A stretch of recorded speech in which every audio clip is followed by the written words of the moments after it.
ravi de vous avoir nombreux en train de suivre votre chaîne, la radio-télé diocésaine Ngouizani. Mesdames et messieurs, bienvenue à cette grande édition du journal, mais avant tout le sommaire de votre journal.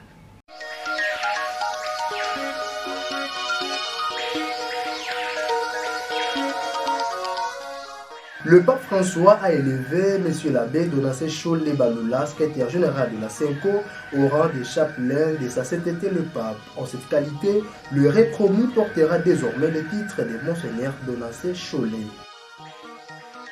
La rareté des poissons tombe sur le marché de consommation, une situation qui fait parler plusieurs ménages. Nos reporters ont fait une descente ce mardi 14 décembre dans différents points où l'on voit cette denrée pour en savoir plus. Voilà, c'est tout pour le sommaire de votre journal. Mesdames et messieurs, une fois de plus, bienvenue. Nous l'ouvrons par la page de l'Église. Une grande nouvelle, le pape François a élevé M. l'abbé Donassé Cholé Baloula, secrétaire général de la CENCO, au rang de chapelain de sa sainteté le pape. En cette qualité, le répromis portera désormais le titre de Monseigneur Donassé Cholé. Qu'est-ce qu'un chapelet de sa sainteté? Réponse dans ce récit de Guélor Longo. Le titre de chapelain de sa sainteté est un titre honorifique accordé par le pape à un prêtre ayant atteint l'âge de 65 ans. Il est décerné à un prêtre à la demande de son évêque ou par décision unilatérale du pape. Ce titre, qui confère à celui qui le reçoit un certain nombre de privilèges, est une façon pour l'Église de récompenser les bons et loyaux services de prêtres diocésains. Sans être évêque, cette distinction permet néanmoins au prêtre qui la reçoit de bénéficier du titre de Monseigneur et de porter la soutane ornée de violet et une ceinture de la même couleur. Avant 2014, les prêtres qui recevaient cette distinction papale portaient les titres de prélat d'honneur de sa sainteté. Mais depuis 2014, dans la ligne de la réduction des privilèges et autres titres dans l'Église, le pape François a remplacé cette appellation par celle de chapelain de sa sainteté et réservant les titres de prélat de sa sainteté aux membres du corps diplomatique et autres dignitaires du Saint-Siège. En politique, le chef de l'État, Félix Antoine Tshisekedi Tshilombo, a prononcé le lundi 13 décembre 2021 le traditionnel discours sur l'état de la nation devant les députés et sénateurs réunis en congrès. Dans son discours, Félix Tshisekedi a rassuré sur son engagement de consolider la démocratie et la cohésion nationale. L'explication des grands axes de son discours dans ces récits qui portent la signature une fois de plus de Guélor Longo. En 2020, lorsque Félix Tshisekedi s'était présenté devant le Congrès, c'était un bilan empreint d'échecs et de colères qu'il avait dressé. Le président venait de sonner la rupture avec son encombrant allié, Joseph Kabila, et avait rendu le Front commun pour le Congo responsable de l'immobilisme de l'État. Un an plus tard, le voici devant deux chambres acquises à sa cause. 1h15 de monologue pour un long discours donné grâce à un téléprompteur et quelques attaques à l'attention de ses adversaires. À mi-mandat, Félix Tshisekedi est revenu sur tous les sujets majeurs qui marquent la vie de la République. Alors que le pays sort d'une séquence longue et tendue entre le pouvoir d'une part et l'opposition et les religieux de l'autre, autour de la désignation des animateurs de la CENI, en l'occurrence le président de la Commission électorale nationale indépendante, Félix Tshisekedi s'est félicité de l'avancée du processus. Il a pressé ceux qui n'ont pas encore nommé leurs représentants au sein de la CENI de le faire au plus vite. Un appel appuyé à ses adversaires du FCC qui refusent toujours de s'y plier, dénonçant l'absence de consensus. Des blocages qui ne semblent pas ébranler la volonté du président d'éviter tout glissement et d'organiser les élections comme prévu en 2023. Le président a appelé les élus à débloquer des moyens conséquents pour faire avancer le processus avant de réaffirmer son engagement à faire du Congo un État démocratique par l'organisation dans les délais impartis des élections libres et transparentes. Sur la justice et la sécurité, Félix Tshisekedi a longuement défendu le bien fondé de l'état de siège décrété en Ituri et au Nord Kivu en mai dernier et sans cesse reconduit depuis. Malgré les critiques sur son efficacité, il en a souligné les réussites. Les militaires ont réussi à faire bouger les lignes et à reprendre plusieurs bastions jadis occupés par l'ennemi, a-t-il souligné. des chefs des bandes ont été neutralisés et plusieurs éléments se sont rendus, a-t-il déclaré, dénonçant alors la campagne de dénigrement et de mobilisation menée par une infime minorité des Congolais. Il s'est aussi employé à justifier le feu vert donné fin novembre à l'Ouganda pour mener des opérations armées sur le sol congolais. Face aux craintes d'une répétition des exactions passées, le chef de l'État a promis de veiller à limiter strictement à ces opérations la présence de l'armée ougandaise sur le sol congolais. Félix Tshisekedi est également revenu sur l'un de ses principaux leitmotifs, la lutte contre la corruption. Il a salué les efforts déployés par l'Inspection générale des finances IGF, dont les travaux étaient auparavant peu sensibles, a-t-il taclé, alors même que Joseph Kabila et ses proches sont depuis plusieurs semaines sous le coup d'accusation de détournement des fonds d'ampleur par l'enquête Congo Hold Up. Conscient des multiples cas de détournement des billets verts en termes de millions, le chef de l'État a promis de renforcer la justice, dont le rôle ne peut être remplacé dans l'assainissement des finances publiques.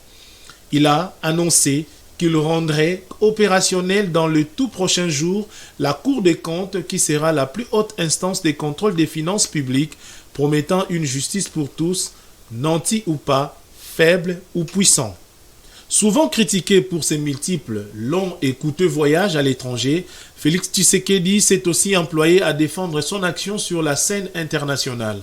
Alors qu'il s'apprête à passer la charge de président de l'Union africaine au président sénégalais Macky Sall, il a énuméré ses combats internationaux, les lobbying pour que l'Afrique obtienne 4 sièges au sein du Conseil de sécurité des Nations Unies, la défense des intérêts africains dans la lutte contre la pandémie de Covid-19, notamment en demandant que des vaccins soient produits sur le continent, les engagements écologiques lors du G20 à Rome ou récemment lors de la COP26 de Glasgow, la médiation dans des conflits africains tels celui qui oppose l'Égypte, l'Éthiopie et le Soudan autour du grand barrage de la Renaissance.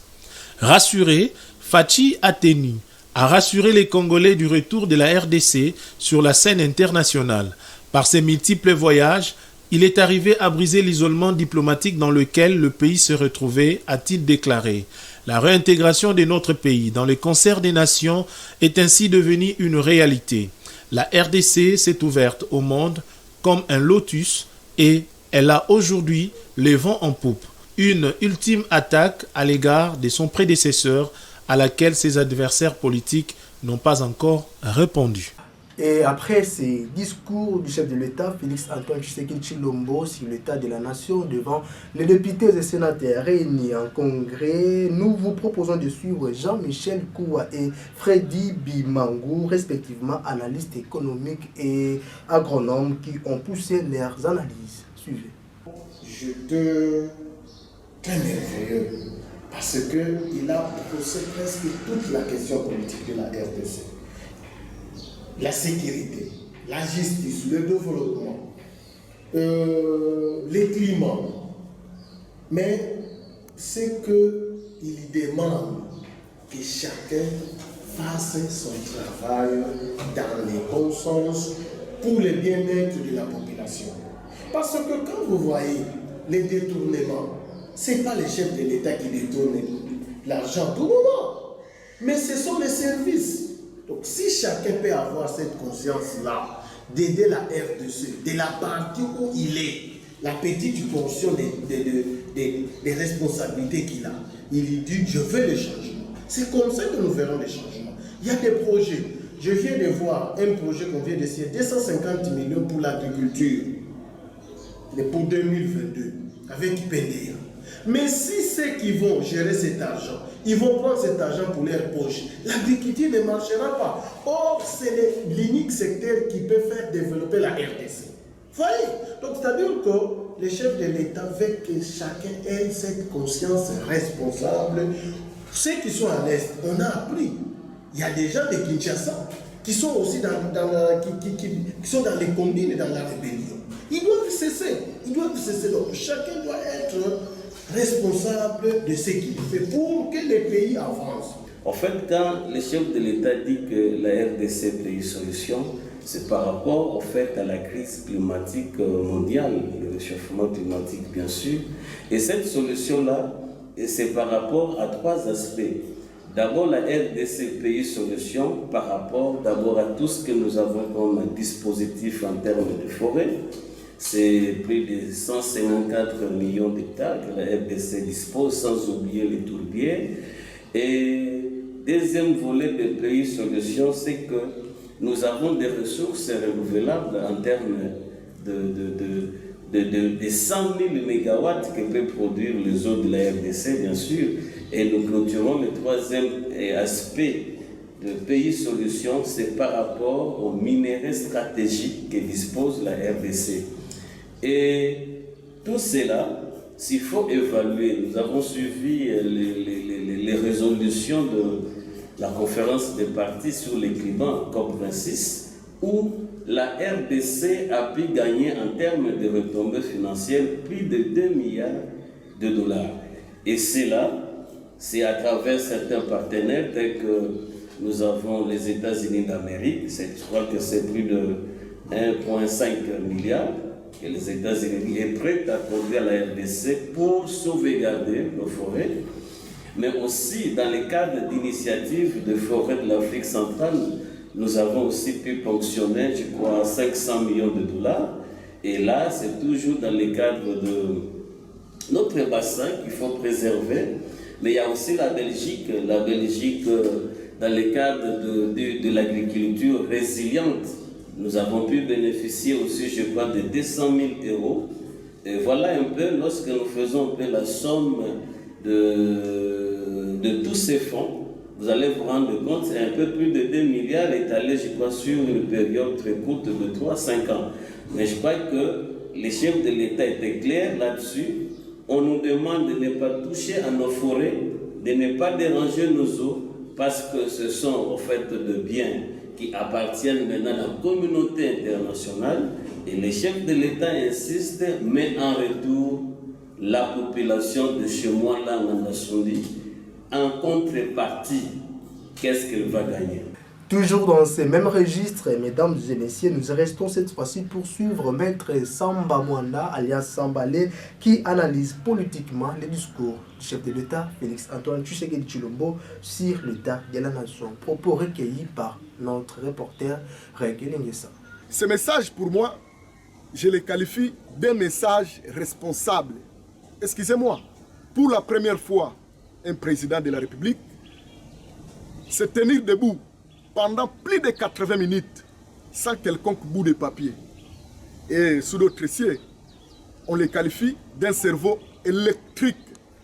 Donc, comme lui-même l'a dit, l'affaire du Congo, ce n'est pas une affaire du président de la République, moins encore du gouvernement des warriors. Plutôt, c'est une affaire de tous les Congolais. Pour cela, il a interpellé toute la classe politique, en commençant par la majorité, l'opposition et la société civile, tous de nous tenir main dans la main pour finalement sauver la gestion de la res publica.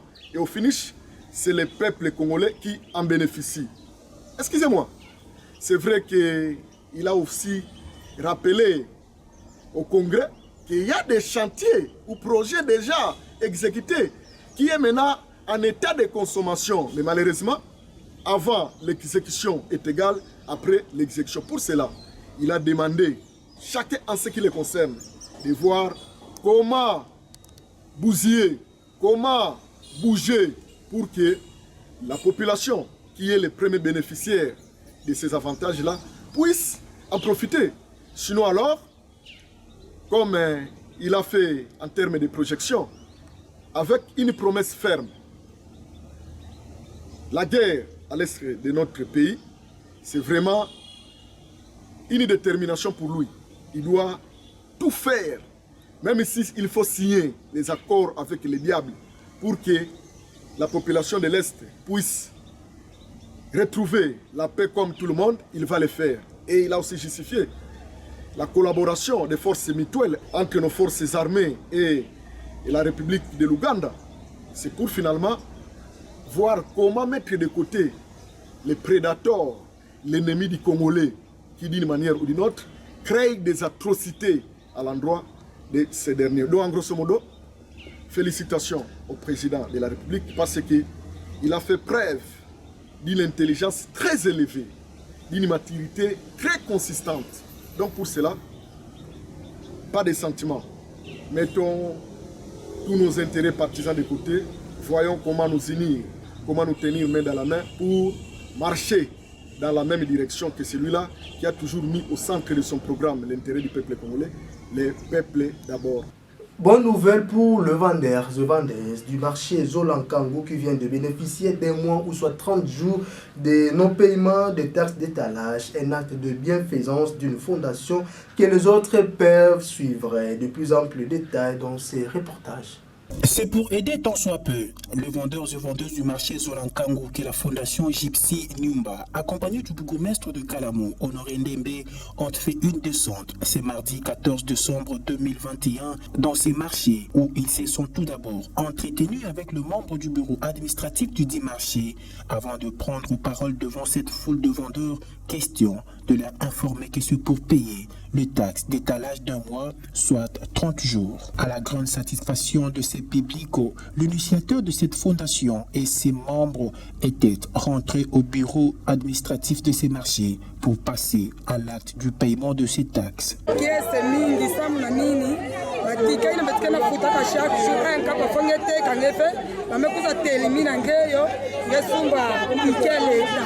Mais comme que papa Gypsy, nous avons soumis le ticket l'État pendant un mois. En tout cas, c'est la mingi, njambi sa kumunani. Ani boela daka mingi, ina mebi misa, me futila batu ticket. La boela madiaka njambi boela ndi, babilumbu, betu fucha mingi matondo. Salomba munu desa ticket. Mbazi moyemu pesa ikelevi. Dès le 15 janvier, le 16 boss mukabanda daka kupesa. Njambi pambulani.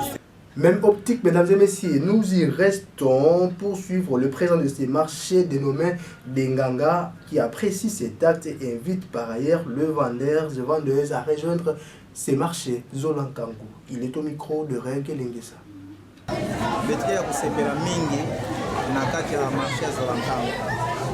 que papa Gypsy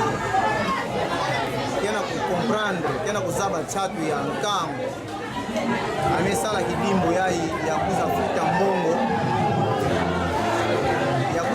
mbongo nani na kesi ya leta samu na population kete kisaka na Zolankango bape mafioti samu na mambo ya tike ya leta tike ya kujangala mingi pe beto soutenir fondation ina ya kwenda na twala ya kutoa anima pe parce que na souci ya modèle yayi sika na tumebaka ba fondation mingi ina lelaka sala ba œuvre yayi vraiment mobanza Congo ke kwenda na twala population nyonso ya Zolankango bakia kusepela parce que jambo ya bamona tete ya uve mugana kulomba pe na bapanga betu ya nkaka yina ketete na bainzo yina kena kusosa ba place ya kuteka bali ndaka kuiza na Zolankango bakuza tekisa ba place ke vide betikena ba place mingi awa yina kena kusosa fo batu bakota batekila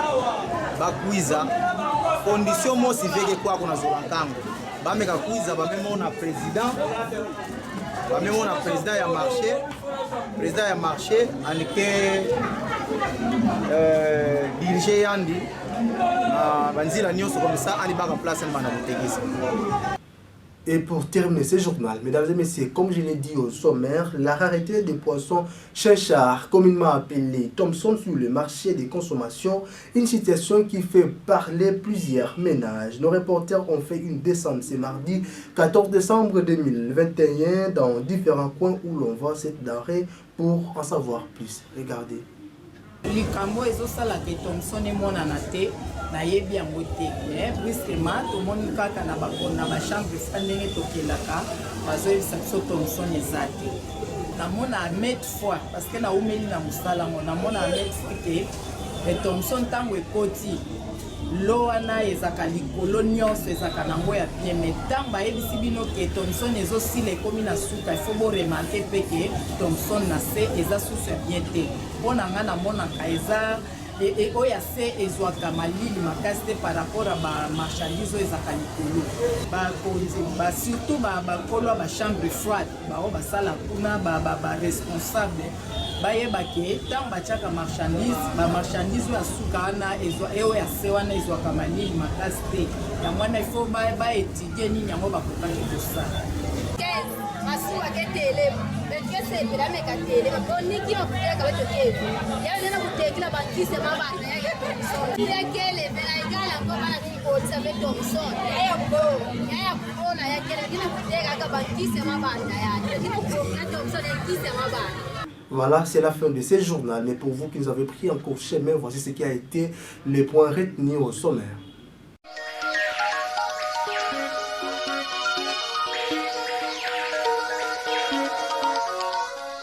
Le pape François a élevé M. l'abbé Donassé Cholé Baloula, secrétaire général de la CENCO, au rang de chapelain de sa sainteté le pape. En cette qualité, le répromu portera désormais le titre de Monseigneur Donassé Cholé.